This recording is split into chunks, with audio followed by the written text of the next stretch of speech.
je constatais un truc. Les enfants des pauvres et les enfants des riches ne sont pas les mêmes enfants. Non, il y a une différence.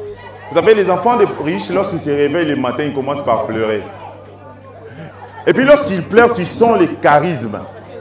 Tu sens un enfant qui est en train de pleurer avec espoir, avec détermination et ambition. Du genre... Et lorsque sa maman l'approche d'elle ou de lui, demande, mais pourquoi tu pleures? La réponse, je n'ai pas faim. En réalité, cet enfant, lorsqu'il se réveille, il comprend déjà qu'il y a la nourriture qui l'attend. Et comme il ne veut pas manger, il commence par pleurer. Chose contraire chez un enfant d'un pauvre. Lui également, lorsqu'il se réveille, il pleure. Mais il pleure sans charisme. Il pleure de manière compliquée et impossible. Du genre...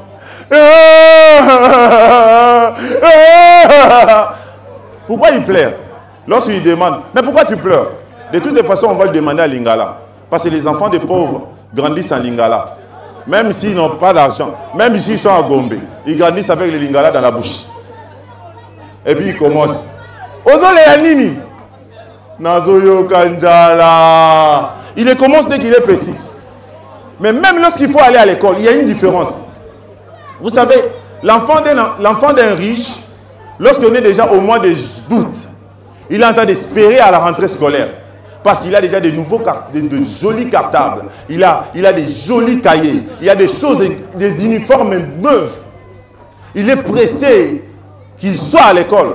Mais l'enfant d'un pauvre, on se rapproche du mois d'août, lui, il est mécontent. Il s'est dit, ah, mais bientôt c'est la rentrée. Comment je vais y aller?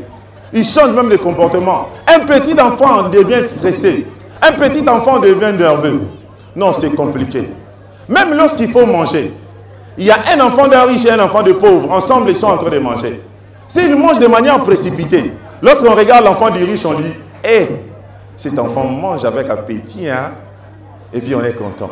Mais lorsque l'enfant d'un pauvre est en train de manger avec précipitation, on regarde, hé, celui-ci c'est vraiment un gourmand. Et puis on ne s'arrête pas là, on regarde même sa famille. Celui-ci, il est gourmand comme son oncle.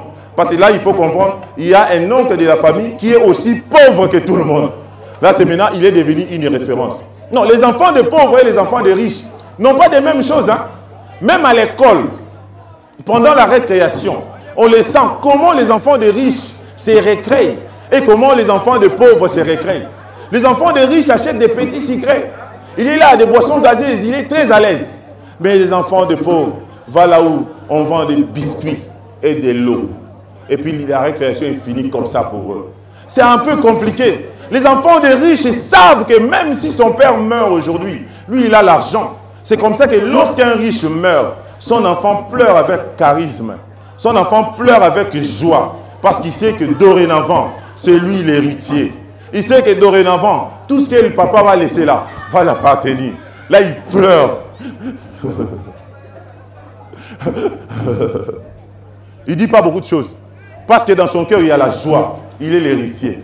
Mais lorsque le pauvre meurt, d'abord, il laisse ses enfants à la rue. Les enfants ne savent pas où est-ce qu'ils iront. Et ils commencent à pleurer sans charisme. Ils pleurent parce qu'ils sont pauvres. C'est la raison pour laquelle, aujourd'hui, je voulais dire à quelqu'un, blague à part, mon frère, cherche l'argent. Trouve l'argent. Mange avec l'argent. Cherche l'argent.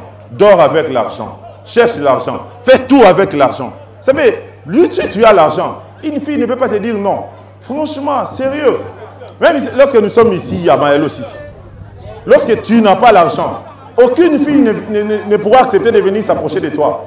Parce que tu n'as pas l'argent. Lorsqu'elle regarde ton visage, même tu lui dis, je t'aime. Et lorsque tes poches sont vides, c'est autre chose qui l'écoute. Mais lorsque tu as l'argent, même si toi tu y as dit seulement, waouh, tes cheveux sont jolis. Elle dans sa tête, dans ses oreilles, elle attend, ma chérie, je t'aime, allons-y. Vous comprenez là où nous allons aller. C'est pourquoi dans la vie, il faut chercher l'argent. L'argent, elle est trop capitale. L'argent, il est trop capital. Trop capital même. Trop capital. Cherche l'argent, ne sois pas pauvre. Merci. C'est votre frère Androus.